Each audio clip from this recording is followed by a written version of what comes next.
nos fala das persoas que deixan a terra na que viven e vanse a outro país en busca dunha vida mellor que pasan pasando moitas calamidades.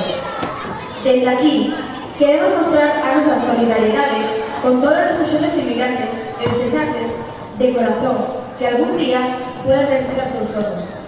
Estas boas intencións, como no, ao ritmo caribeño. Adiante, tercero A.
Una